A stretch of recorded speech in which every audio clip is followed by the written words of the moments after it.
Hoy vino Cecilia Fanti, un honor y un placer tenerla acá con nosotros. Cecilia es escritora y librera, aparte de haber escrito un libro fantástico que es La chica del milagro, que Cristina leyó, me dijeron. Sí. Y está acá para que después lo lean todos. Tiene una librería que se llama Césped de Libros, trabajó muchos años en el ámbito editorial, ahí nos va a contar todo. Así que bienvenida. Bueno, gracias.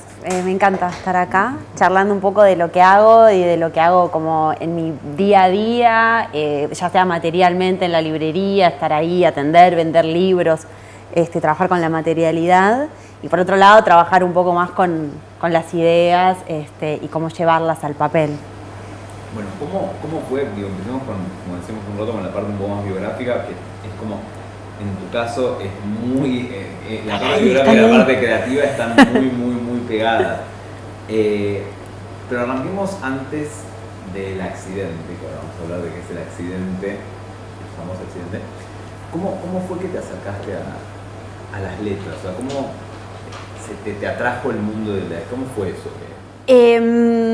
A ver, había un factor fundamental y es que yo era muy tímida en la adolescencia y era muy torpe emocionalmente, como que me acercaba siempre por los medios incorrectos, decía las cosas incorrectas y los libros se convirtieron en un refugio, de alguna manera, ¿no? Como que la lectura era algo que me mantenía a salvo de todo lo otro que me resultaba como muy difícil manejar.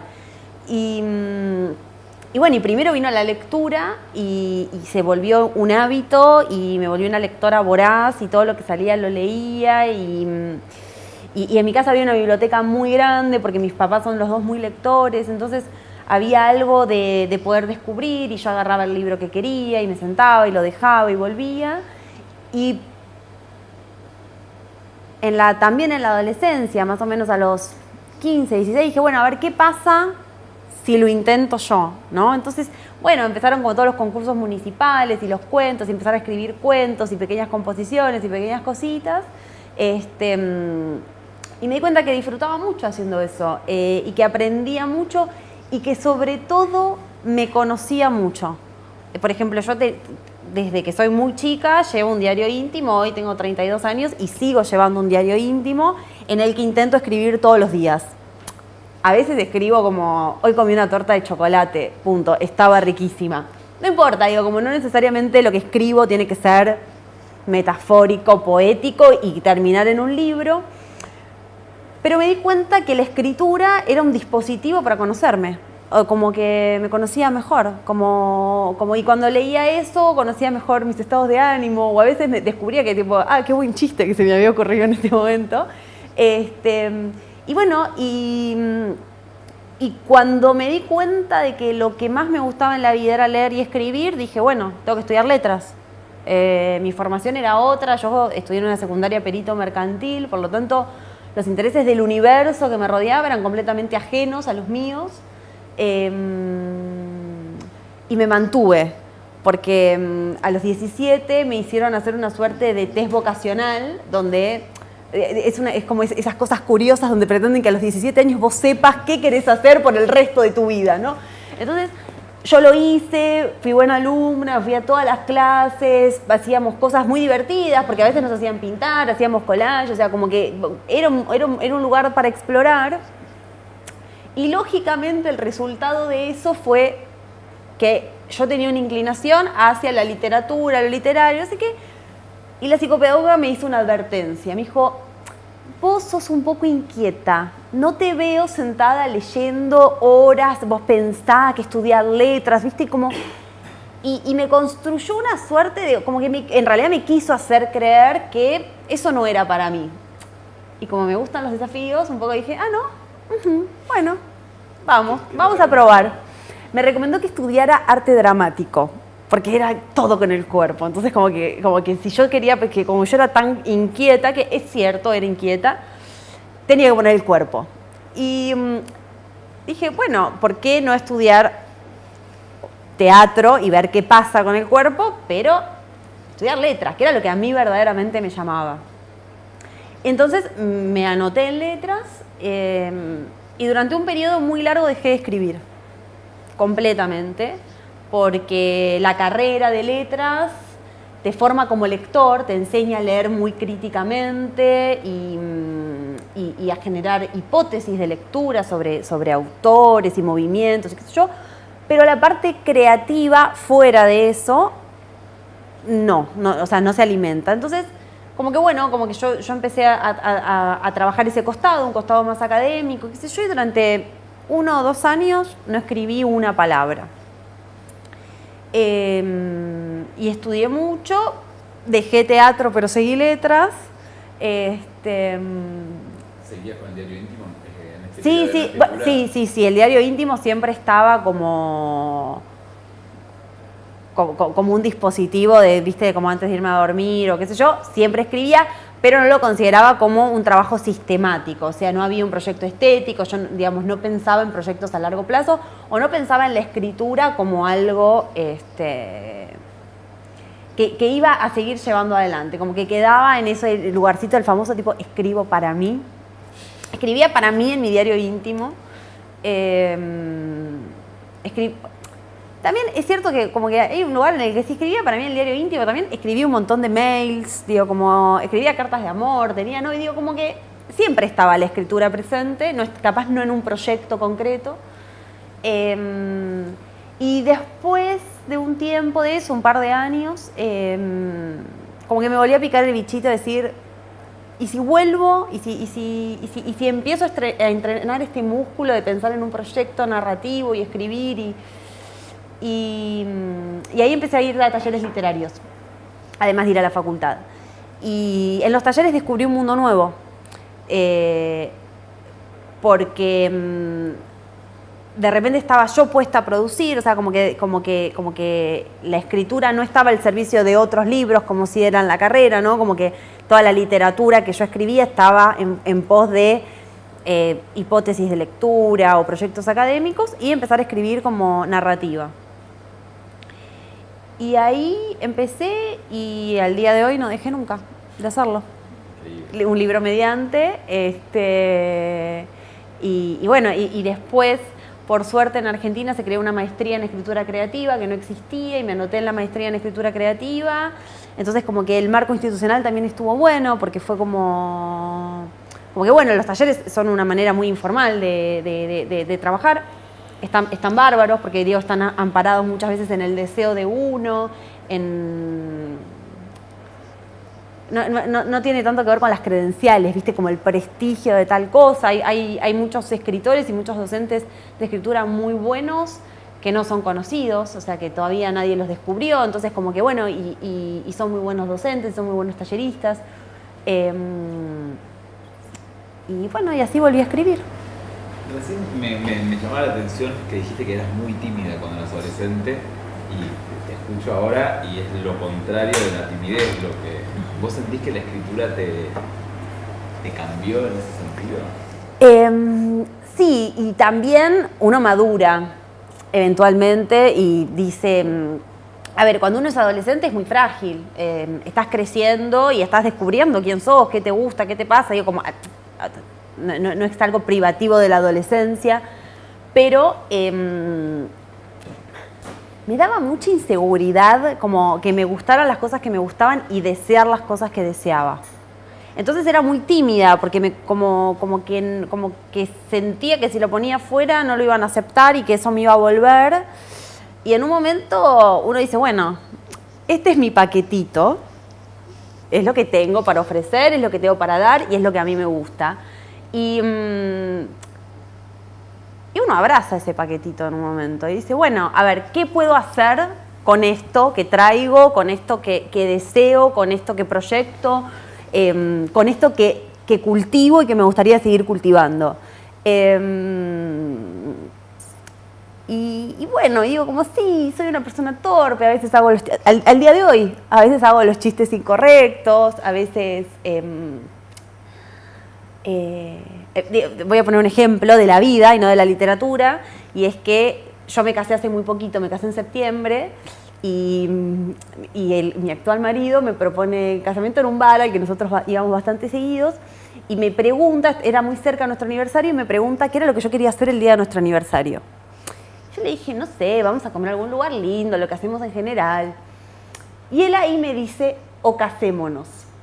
Pero yo no escucho o casémonos, yo escucho lo que hacemos. Que es verdad, nosotros vamos a comer un montón afuera. Entonces le digo, claro, por supuesto, lo que hacemos, obvio. Y él me dijo, veo que su cara se transforma así. Y le digo, ¿qué pasó? Y fue como, o casémonos, o sea, como moduló todo. Y le digo, ay, claro, bueno, ahí llanto, emoción, nos abrazábamos, qué hermoso, qué sé yo. Pero digo, un gesto de torpeza, o sea, de atropellada, porque yo ya pensaba que sabía lo que él me iba a decir, entonces no sé qué. Bueno, me sorprendió. Pero bueno, digo, como que abrazar esas cosas y decir, bueno, a ver, ¿qué puedo hacer con esto que traigo conmigo? ¿Y sentís que la escritura fue una herramienta para aprender a manejar eso? Sí, total. ¿La escritura y la lectura? Sí, las dos. O sea, como que no hay escritura sin lectura. Para mí, incluso a veces que uno dice, bueno, hace mucho que no estoy escribiendo, para mí estar leyendo es estar escribiendo. O sea, estar leyendo cosas vinculadas con o el proyecto que me interesa escribir o estar descubriendo nuevos autores es estar escribiendo. Y por eso no siento tanta culpa. Digo, como, bueno, hace una semana que no escribo una página, pero estoy leyendo esta novela y el personaje me habla de tal y tal cosa y me gusta esto y esto. Y entonces, o sea, como que para mí van de la mano. De hecho, me cuesta mucho leer autores que se jactan de no leer. Esos autores que dicen, no, yo solamente escribo. Es muy raro. Porque aparte, la literatura es la misma desde que existían los juglares que iban contando historias de pueblo a pueblo, digo, como los temas atemporales, la guerra, el amor, la muerte, el engaño, el desengaño. La literatura no hay muchos temas más. Lo que hay es modulaciones sobre ese tema, el cómo está encarado, la época, los narradores, el núcleo central, bueno, la familia, otro gran tema, pero digo, como es atemporal. O sea, los temas de la literatura son los, o sea, como que más o menos podemos establecer que incluso la literatura más experimental habla alguno de esos temas. Estoy tirando una polémica, pero creo que es un poco así. Bueno, también podría ser el fútbol, ponerle, pero bueno, desde nuevo la pasión o el amor, digo, como, no sé. También tengo una obsesión con el fútbol, por eso tipo, se me ocurrió que el fútbol podía ser un tema. ¿En serio? Sí, tengo una obsesión con el fútbol. ¿De futbolera o de...? Sí, como que me gusta mucho. No conocía para nada esa faceta. Sí, me gusta mucho el fútbol. Y me gusta mucho la literatura sobre fútbol. Pero de nuevo, digo, como lo pienso y digo, es una escritura sobre un amor. Digo, como una modulación del amor. El amor no necesariamente es amoroso. Hay amor entre hermanos, entre amigos. Y me parece que esos son los temas de la literatura. Entonces, uno un poco siempre está leyendo y volviendo a las lecturas para seguir escribiendo. Y vos recién contabas que te pareció muy de chica esto del interés por la literatura como disciplina en general. En tu casa, ¿había como, más allá de la biblioteca grande, se te fomentaba esto? ¿Vos sentiste que influyó ese...? Sí, de chica me parecía que eran unos pesados totales, o sea, como, qué densos, o sea, como, yo soy generación cable, o sea, como que en mi casa hubo cable desde que yo era chica, entonces era como que, obviamente mirar dibujitos era mucho más divertido. Es cierto que no existía la cosa de continuado como ahora, digo, era mucho más controlado. Yo miraba dibujitos antes de ir a la escuela, tipo, porque pasaban los 3 chiflados hijitus, y a la tarde miraba los pitufos, y capaz, tipo, a las 7, 8 miraba algo entre, tipo, que me bañaba, cenaba, me iba a dormir. Pero había una cosa de, estoy aburrida, agarré un libro. No sé qué hacer, agarré un libro. Como que estaba el libro muy presente como objeto, incluso... Todos los meses visitaba mi casa una señora que que era de algo que se llamaba el Círculo de Lectores, y la señora llegaba con una revistita a mi casa, la dejaba una semana y a la semana volvía y levantaba el pedido. Era como un Amazon analógico, ¿no? La señora venía con la revistita, vos le decías los libros que querías y a la semana te los traía a tu casa. Y yo me crié en una casa bastante austera en muchos aspectos, pero el libro siempre era un permitido. Como tipo, ir al shopping, todo eso era una pavada, no, o sea, como que no estaba bien visto, pero los libros era como, ok, todos los que quieran. Entonces, bueno, había algo ahí de muy dirigido, ¿no? Y vos sentís, siento que estoy retrasando mucho el momento del accidente, que es como medio la bisagra. Que es la bisagra de la charla. Pero así, porque tengo muchas preguntas antes de llegar a eso, porque creo que también todo lo que venga después, que también te quiero preguntar, está muy como ligado a estas cosas que me intrigan ahora. Que es, vos recién hablabas de la literatura como una disciplina, o sea que la escritura y la lectura son parte, como dos caras de una moneda, que es más o menos la misma.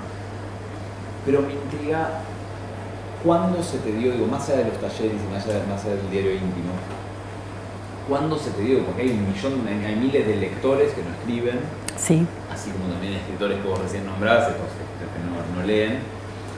¿Cómo es que hiciste de pasaje? Porque por lo que contás, en tu casa, más allá de un fomento muy grande de la lectura, no sé si no comentas tanto el fomento a la escritura. ¿Cómo fue, más allá de la timidez, más allá de eso, que dijiste, que descubriste apoyar la lapicera en el papel y decir, acá hay algo que... Bueno, mi primer recuerdo es una noche de insomnio como muy fuerte, en el que no podía dormir y no había manera de dormirme, y me puse a escribir. Y dije, acá puede haber algo. Como que apareció el germen de una historia que podía ser mucho más grande. Y es una historia que al día de hoy estoy escribiendo. Eso es genial. Es una historia como que, digamos, que apareció en ese momento y que ese día empecé a escribir, y ahí apareció como cierta certeza de, yo puedo hacer esto. Como no solamente me da placer, sino que siento que acá hay algo, digamos, que la palabra puede ser verdaderamente mi herramienta. Y pienso que es un poco eso, digo, como la palabra es una herramienta, y esa herramienta también lo que permite es construir mundos.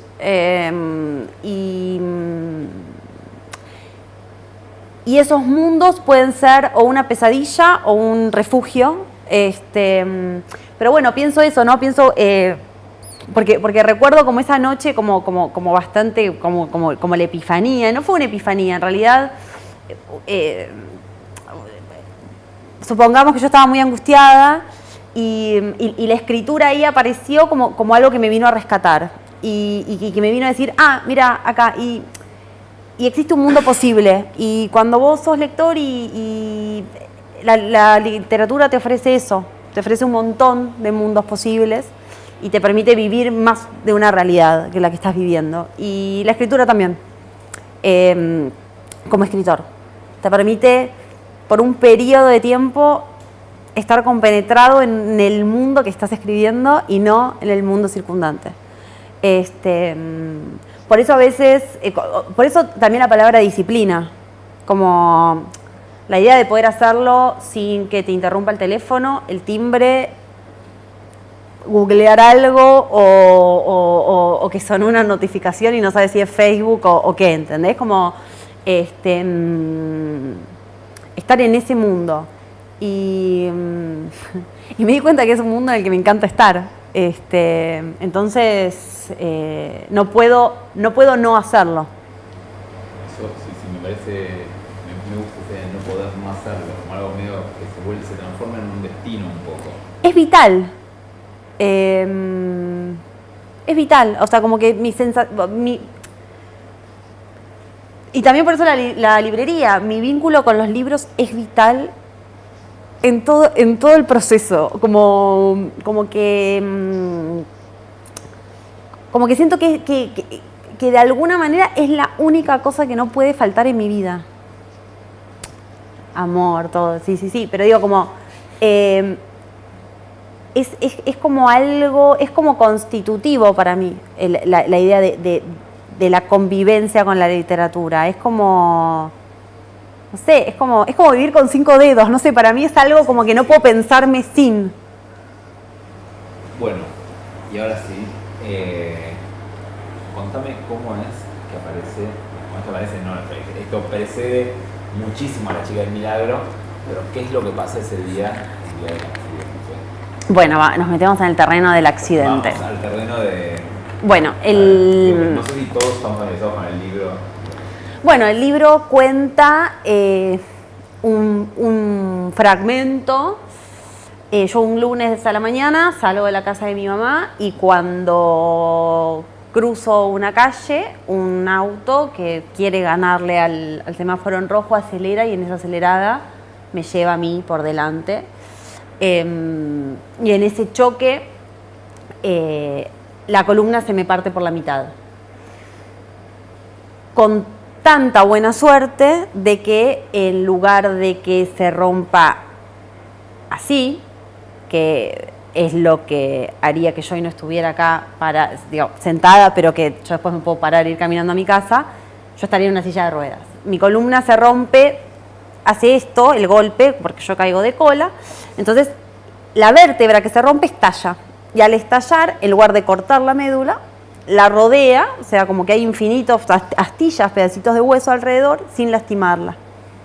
Entonces, de ahí La chica del milagro, porque los médicos no lo podían creer, era un caso bastante extraño, que no se da muy seguido, sobre todo en los casos de accidentes y fractura de columna.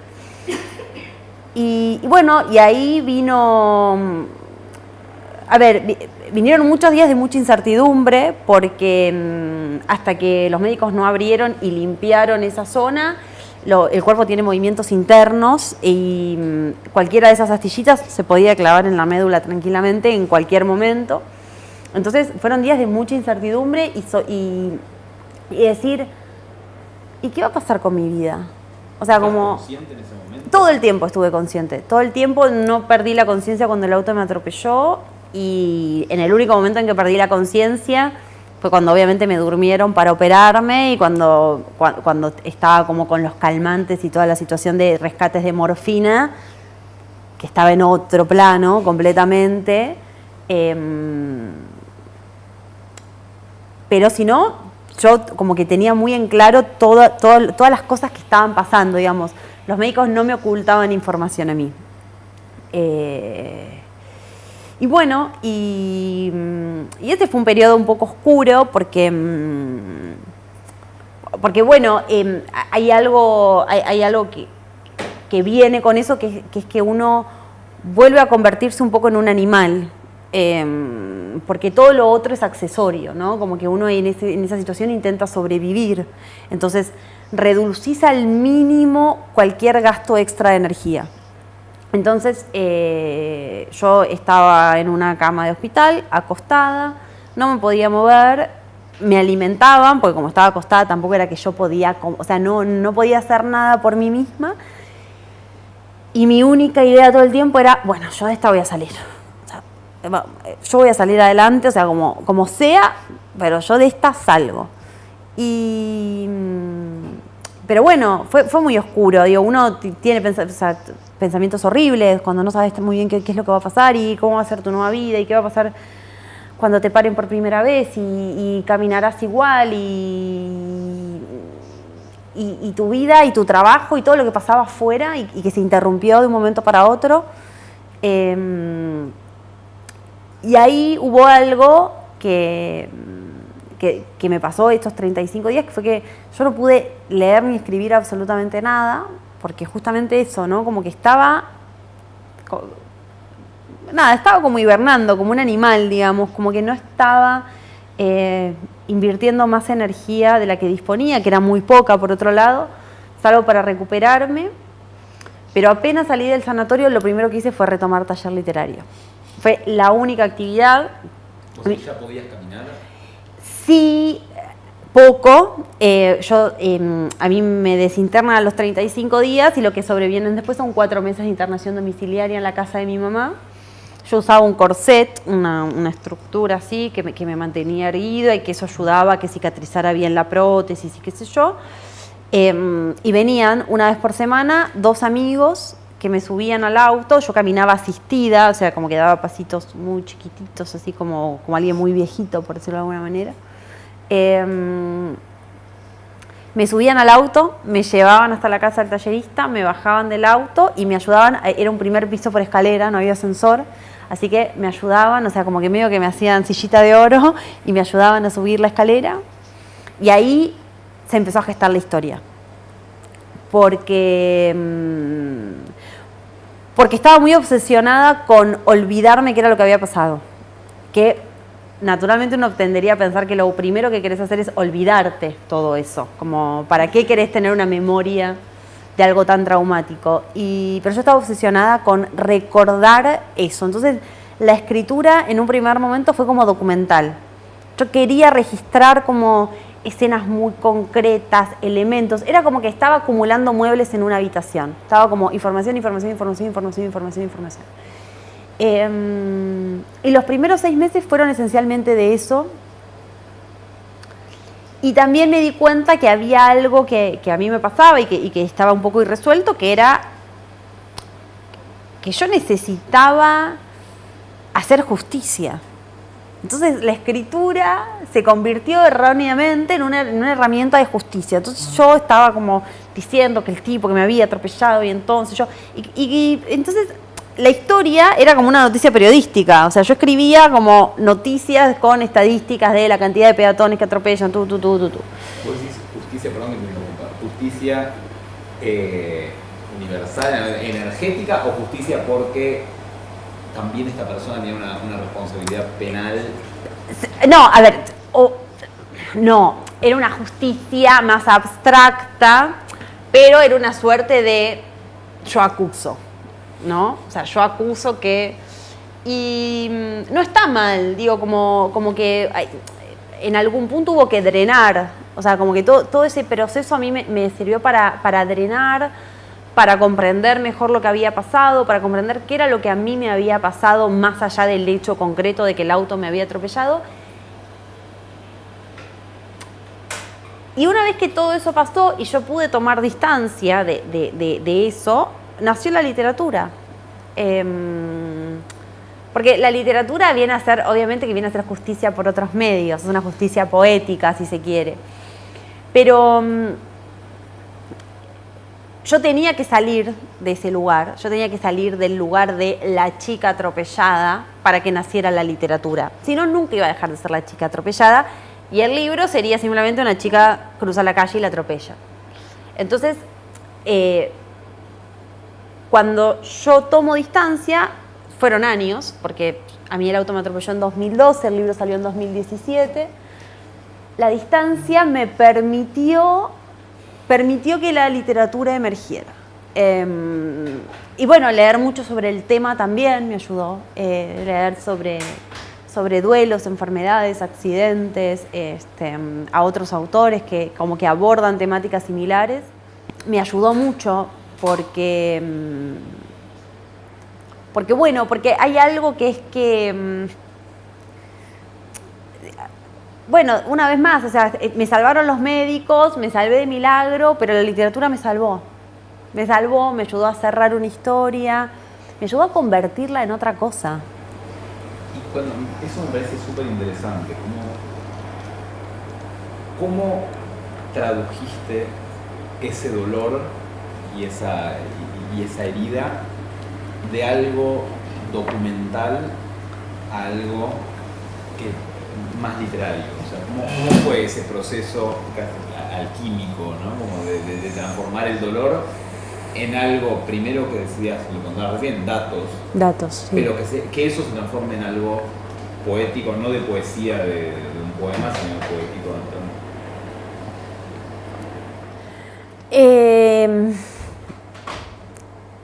Bueno, a ver, hay un gran proceso de reescritura, o sea, esos datos primeros me ayudaron, fueron la base para que naciera todo lo otro. Y después, creo que hubo un trabajo muy puntual con el cuerpo y con tratar de contar qué era lo que le estaba pasando a ese cuerpo, que también era el mío y que estaba en una situación completamente anómalo, y que ese cuerpo era mío y a la vez era un objeto, y a ese cuerpo las cosas le pasaban. Entonces, la perspectiva de ese cuerpo que empieza a ser ajeno y que empieza a ser como el objeto de estudio de una institución, de otras individualidades, y al mismo tiempo un objeto de peligro. Digo, ese cuerpo era un poco una bomba de tiempo hasta que no lo operaban. Y entonces empecé a trabajar muy fuerte con las sensaciones. Y a ese primer tamiz de las sensaciones traté de justamente, bueno, no sé, abrir mi caja de herramientas y poder decir más allá de duele mucho. Digo, ¿cómo se cuenta el dolor?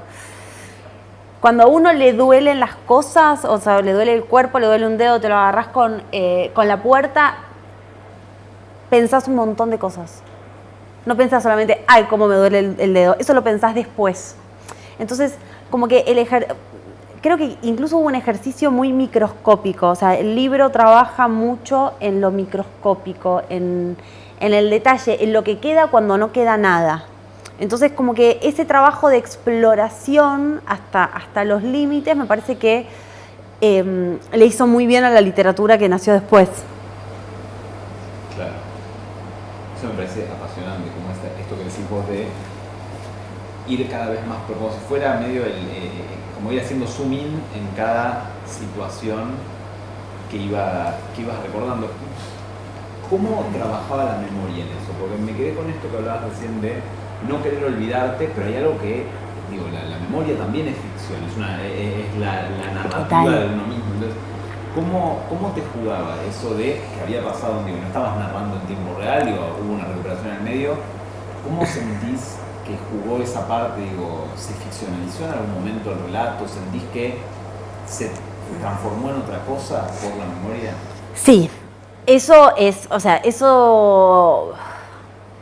Sí, es como basado en hechos reales, o sea, como que hay un componente ficcional, y está dado por cómo está tratado.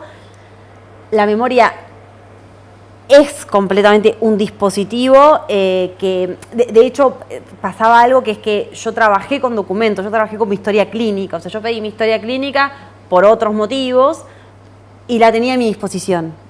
Entonces yo revisé mi historia clínica, entonces hay algo que está muy pegado a eso, pueden ser nombres concretos, hay algunas transcripciones de unos documentos que cuando vos sos un paciente de riesgo te hacen firmar unos documentos donde, bueno, que es lógico, vos sos un paciente de riesgo, entonces como que es un papel que los exime a ellos de responsabilidad si llega a pasar algo no muy bueno. Entonces, como que, bueno, y todo eso vos te pasa en una situación, es como surreal, porque vos estás ahí y estás mirando el techo, estás acostado en una cama y de repente te dicen, tenés que firmar este papel. El papel dice que la institución no se responsabiliza. Ah, decís vos, bueno, ¿a dónde firmo? ¿Viste? Y firmás. Y firmás porque no te queda otra. Entonces, como que...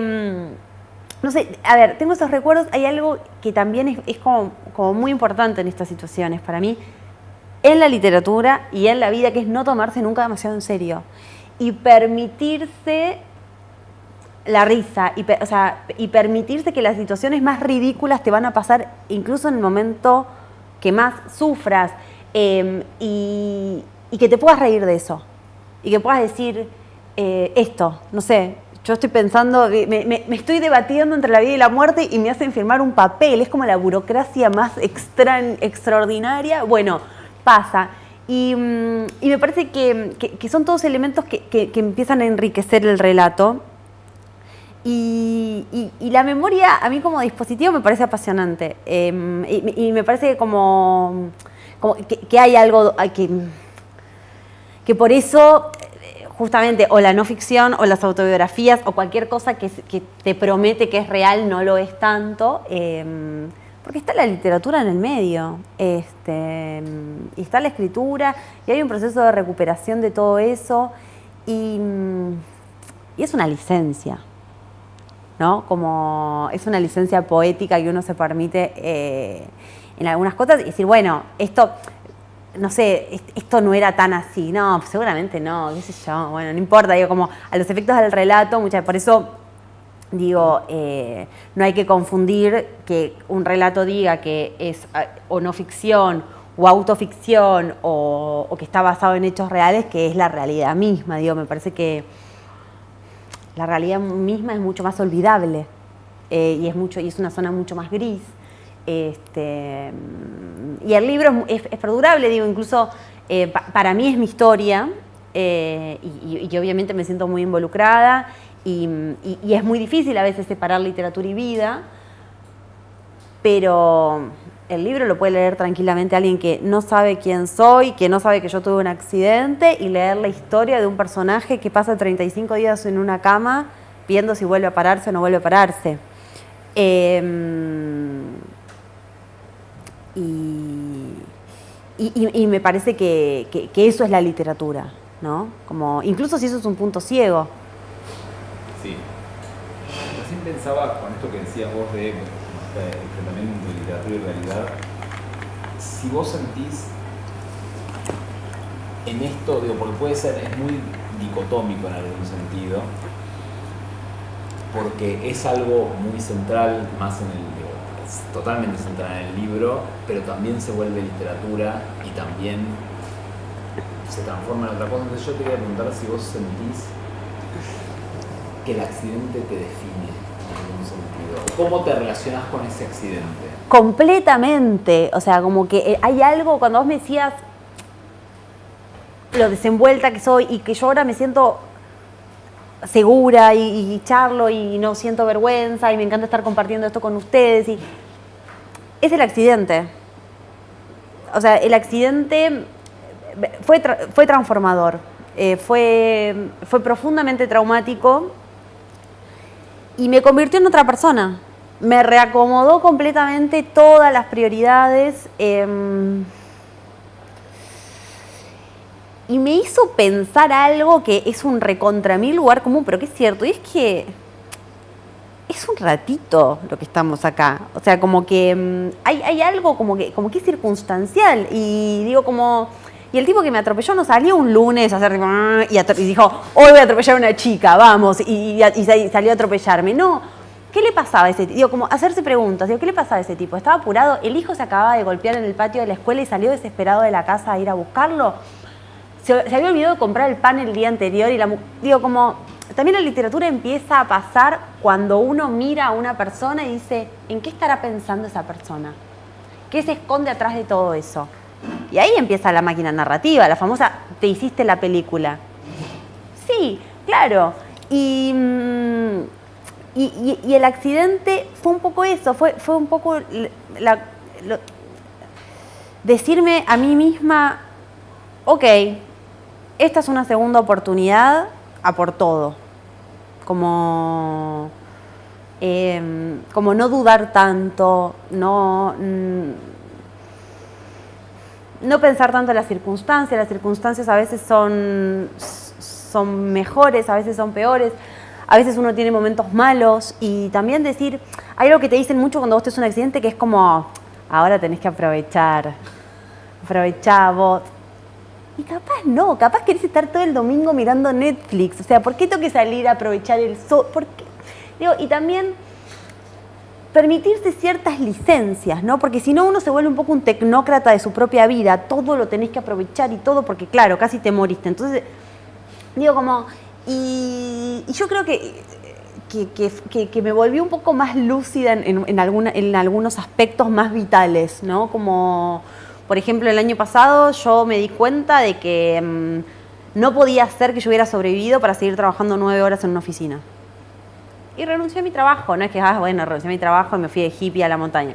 No, renuncié a mi trabajo y dije, bueno, ¿qué puedo hacer con todo esto que a mí me pasa? Que ¿Qué es mi vida? Los libros, ok. Y puse una librería. ¿Cómo es esto? Digo, porque a veces en esas historias a mí me encanta que en esas historias... Soy una peli re taquillera de Hollywood. Sí, pero se pierde el backstage, que es lo que uno a veces lo ve de afuera y dice, bueno, está bien, Cecilia puso una librería, pero ¿cómo fue esa historia? Pues creo que también hay algo de tu propia historia, ese backstage, que es lo interesante, que lo transforma en algo más humano, en algún sentido, viendo de afuera, que si uno lo lee y dice, bueno, una persona con una librería, pero no soy. Pero perdón, pero tipo, lo hice yo lo puedo hacer cualquiera. O sea, para mí, tipo, lo hice yo lo puedo hacer cualquiera. Obviamente. O sea, no soy una mente superior, ni tengo. El otro día alguien me acusó, justamente, hay algo muy gracioso, que es lo que el otro día alguien me acusó de que yo tenía la librería porque me la había pagado mi papá. Mi papá es una persona que se ata el pantalón con un cable. O sea, mi papá es una persona que vive en otro plano de la realidad. Jamás me podría haber puesto en la librería. Me encantaría, ojalá, pero imagínate, no. Entonces, digo, como también uno empieza a pensar en los imaginarios de los otros y qué le pasa al otro cuando ve que uno toma las decisiones que toma también en momento. Yo me sentí en un momento muy segura, digo, o sea, fue una situación bastante inesperada. Yo estaba en la oficina sentada, 3 de la tarde, en mi computadora, y a mí me llega un mensaje de texto de una chica que tiene una editorial que decía que tenía que ir a buscar los libros a una librería porque la librería cerraba. Y lo que en otra circunstancia habría sido, uy, qué bajón, otra librería que cierra en Buenos Aires, bueno, no sé qué, tipo, y seguir trabajando, dije, yo tengo que hablar con ella. Conseguí su teléfono y a las 3 horas la estaba llamando, y a los 3 días era la dueña de la librería. Esto es lo que yo quería que cuentes, que es increíble. Fue así, y probablemente yo estaba alerta porque ya tenía la sensación de que yo no podía seguir 9 horas en esa oficina, que no me daba lo que yo necesitaba, o lo que yo creía que necesitaba, o lo que yo le estaba exigiendo un trabajo en ese momento. Pero bueno, a veces uno cuando está atento mira cosas que en otras circunstancias no miraría, o hace conexiones que en otras circunstancias no las haría. Y yo dije, ¿y si la llamo? A ver qué me dice. Capaz me dice que no, bueno, no sé, que se fundió, que tipo nadie compra un libro nunca más, y bueno, qué sé yo, no. Y hablé con ella y dije, bueno, es una aventura, claramente puede salir mal, pero es una aventura que me devolvió de nuevo como una conexión con los libros. Y también algo de la materialidad, ¿no? Como que cuando uno escribe y lee, y tu trabajo también es leer y escribir, la materia se te pierde. O sea, como una vez por semana tenés que cocinar milanesas para sentir que estás haciendo algo, ¿no? Uno no construye, no digo, es todo mucho más mental, estás todo el tiempo, como que tu cabeza es tu herramienta principal. Y una librería es manipular libros, cajas, polvo, acomodar, recomendar, vender, tocar plata, que es un tabú, nadie habla de plata, tocar plata, decir esto vale esto y esto vale tal cosa y hacer cuentas. Entonces, bueno, no sé, para mí, que vengo de otro lugar y que vengo de un lugar más vinculado con el mundo de las letras y lo mental y los imaginarios, y obviamente la fantasía, los mundos posibles y todo eso, es profundamente estimulante. Estoy aprendiendo cosas nuevas todo el tiempo, como, no sé, cuánto se paga, cómo se negocia. No, 1.500, no, te pago 1.000, no, por menos de 1.200. Y de repente, tipo, pareces esos de los programas, viste, que están como, tipo, las subastas. Y bueno, y qué sé yo, no sé. A ver, es un trabajo y es algo súper serio y es mi día a día y estoy ahí 9, 10 horas por día trabajando. Pero también me permito divertirme con eso y me permito que las cosas me salgan mal. Digo, me permito decir, tipo, recontra aposté por un libro porque a mí me pareció espectacular y lo último, lo mejor de lo mejor de los últimos 6 meses, y no se vende un ejemplar. Bueno, qué sé yo, ¿no? Como que puede fallar. Sí, pero es una aventura increíble. Es una aventura maravillosa, sí. ¿Y qué balance? O sea, hoy en día, ¿hace cuánto lo tenés? 6 meses. 6 libros se llama para que nos interese. ¿Y cómo sentís que eso también te cambió? Digo, así volviendo a lo que hablábamos antes de eventos que cambian a una persona. ¿Sentís que cambiar de trabajo también te cambia? No sé si me cambió, pero sí... pero sí como que hay una enseñanza en esto, y es que a veces cuando uno está en un trabajo muchos años, por ejemplo, yo hacía 5 años, yo trabajaba en una editorial muy grande, en una empresa. Y una empresa, por sus características, tiene un montón de cosas malas, pero también tiene un montón de cosas buenas, tiene un montón de comodidades, un montón de circunstancias. Y a veces uno siente que es muy difícil salir de esa zona de confort, porque la zona de confort incluye cosas muy pequeñitas, pero que son como bastante vitales, no sé, tipo una buena obra social, tener un comedor, tener ciertas como comodidades o lo que sea. Y uno a veces siente que no hay salida de eso. Como hoy, bueno, nada, el resto de mi vida va a ser acá, porque bueno, uno después se vuelve adulto y vienen los hijos, ¿viste? Como que una idea como bastante tradicional de que la vida no va mejor, como que llegas a un momento en el que no puede ser mejor. Y la librería me llevó a descubrir que sí, y que hoy es la librería, y ojalá la librería dure miles de años y yo tenga hijos y mis hijos la hereden y mis nietos también y todos abracen los libros con el mismo amor que los abrazo yo. Capaz dicen, tipo, bueno, nada, no, la vieja estaba loca, vamos, y se terminó. Pero sí, o sea, me hizo darme cuenta de que hay que animarse. Como, esto suena re Herbalife, pero hay que animar, o sea, como, no, pero de verdad, como que suena re como discurso de, hay que animar, digo, porque obviamente uno siempre tiene cosas para perder, pero también tenés un montón más para ganar. Y también algo que es como, de nuevo con la materia, y que si el peligro más grande es perder plata, no es tan grave. Como que si lo que está, o sea, como que si lo que te detiene es una cuestión de tipo, pero pobre. No. O sea, cuando se juegan otras cosas y cuando la pérdida probablemente involucra otro tipo de elementos, bueno, yo creo que uno lo piensa un poco más. Ahora, cuando es plata, bueno, no sé, digo, la plata circula, a veces hay, a veces no hay, cuando no hay, uno se ajusta, cuando hay, uno la pasa mejor. Pero también eso, digo, como ordenar prioridades.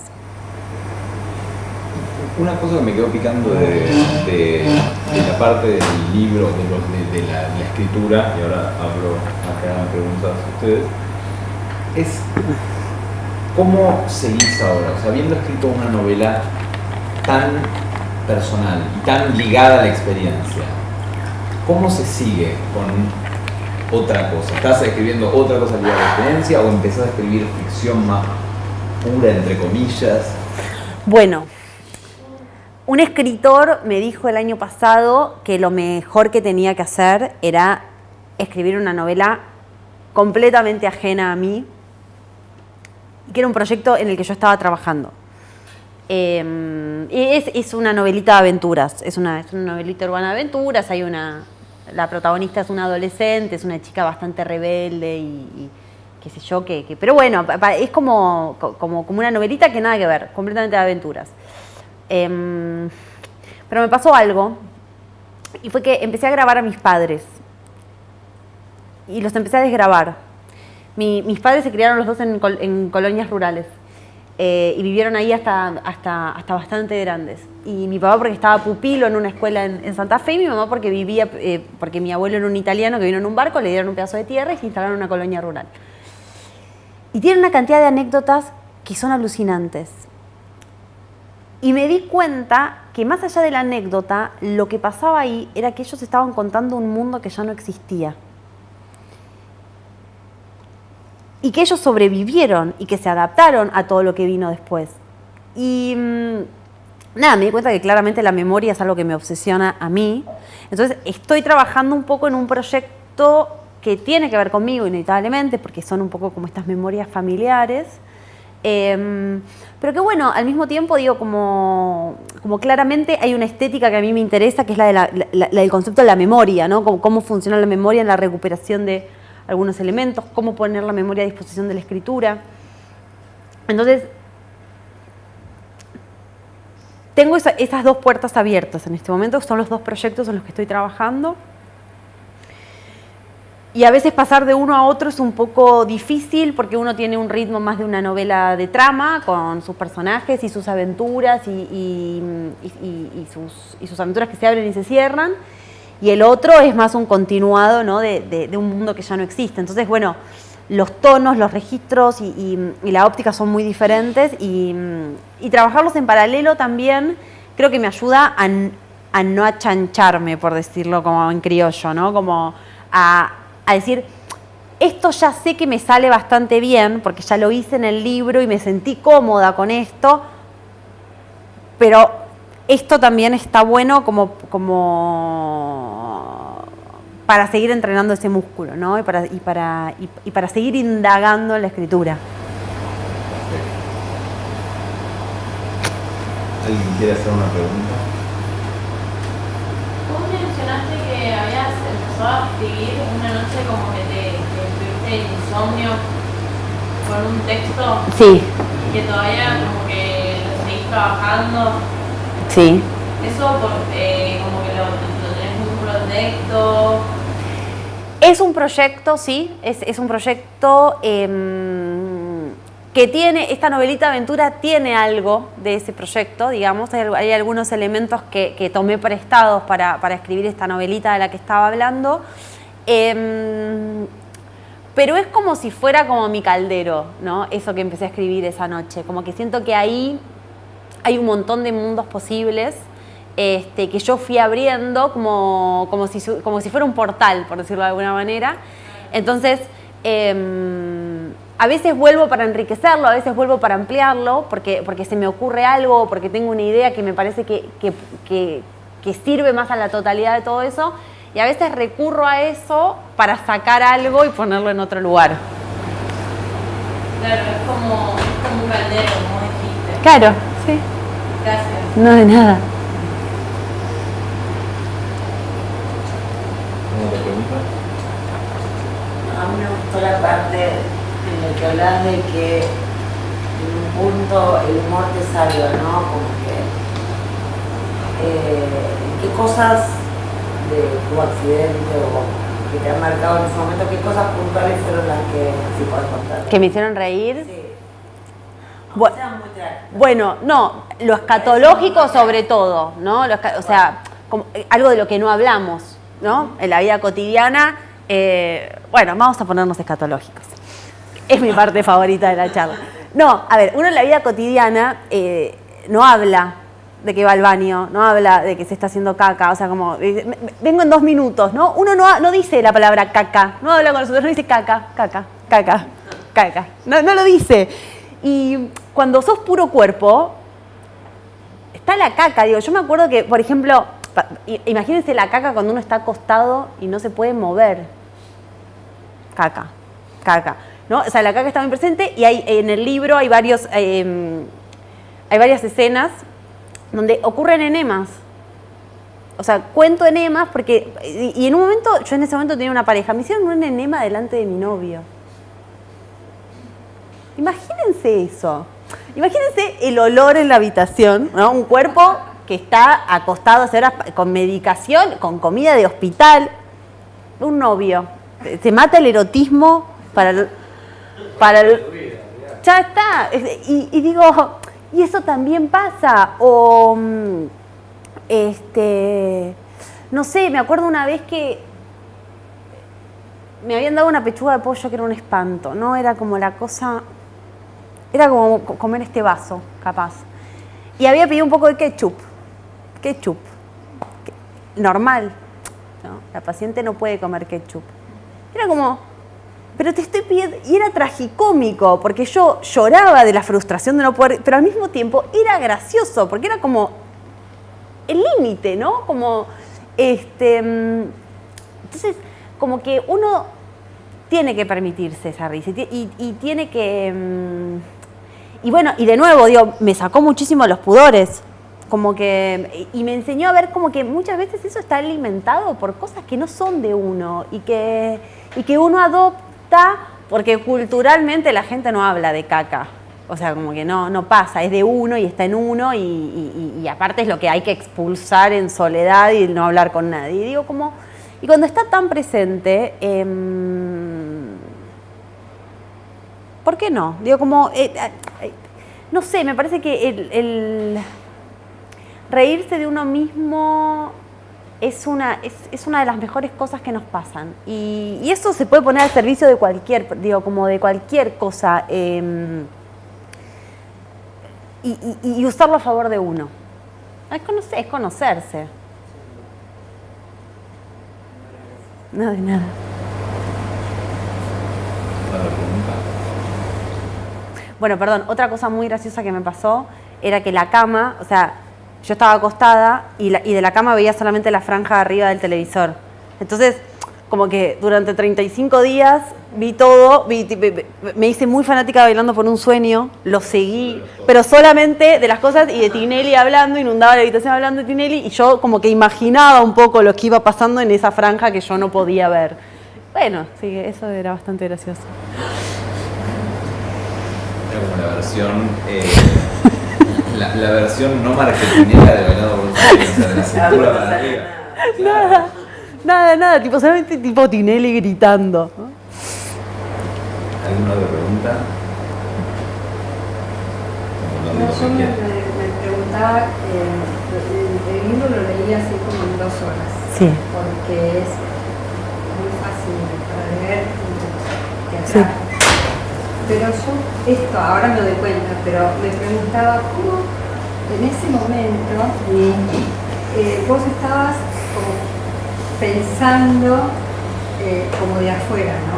Entonces hay un momento en el que bueno, primero que la paciente tiene fiebre, la paciente soy yo, ese es el momento, y entonces eso es como que te vuelve a esta persona está pasando un momento terrible, pero al mismo tiempo es como que lo va llevando de una manera a su favor y a favor de los que está observando, porque vos en un momento hablas de tu papá y decís, en un principio, bueno, que apareció, que eso fue, que tenía fobia, que esto, y después decís, mi papá estuvo en esto. Yo pensaba, ¿cómo hizo esta mujer para saber y para tomarse las cosas de esta manera? Claro, ahora que te escucho lo entiendo, y además que tiene un poco, es realidad, pero también tiene un poco de ya haber trabajado con eso.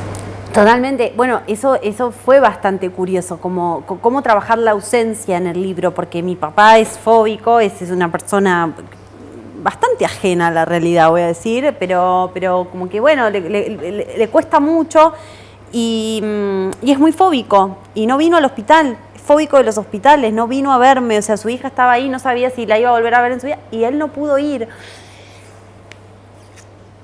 Y un poco también el trabajo ahí, es decir, hizo lo que pudo, estuvo, esa ausencia que en el libro está, el personaje no aparece, estuvo de otra manera, digo, como que, no sé, como que uno también empieza a ver las cosas en perspectiva y también hay un trabajo, como me parece muy de tomar. O sea, como de tomar lo que el otro te pueda dar, ¿viste? Como, y a partir de eso construir. Te ayuda más a conocer al otro y a conocerte a vos mismo, e incluso eso de contar desde afuera y ver, porque si bien mi cabeza me perteneció a mí todo el tiempo, mi cuerpo no me perteneció. Entonces, yo por momentos sentía que era como una hiperconciencia mirando ese cuerpo que medían, manipulaban, trasladaban, llevaban, devolvían a la habitación. Sí. Y ahora que estabas hablando me venían cosas no, esta sensación me dio como comprender que el otro es otro, que el Señor no salió a atropellar, que este hace lo que puede, que los médicos están buscando ese lugar y como que esa sensación te da durante todo el libro que hay un otro que es diferente y que tiene su historia también. Sí. Que no sos solamente vos con ese, me encantó. pareció muy bueno, porque yo tomé ese mensaje, ¿no? Sí. Bueno, gracias. Siempre hay un otro. Siempre hay unos otros. Porque yo me imaginaba en esa situación, ¿en quién voy a pensar? En mí, en salir de acá, en que todos estén encima mío, que todo. Y no, era diferente, ¿no? La sensación de, mira, mi novio, joven, tiene que salir desde un lugar totalmente diferente. Bueno, gracias. Gracias. ¿Alguna otra pregunta? La última. Bueno, muchas gracias. No, a ustedes, me encantó, me encantó. Un aplauso. A ustedes.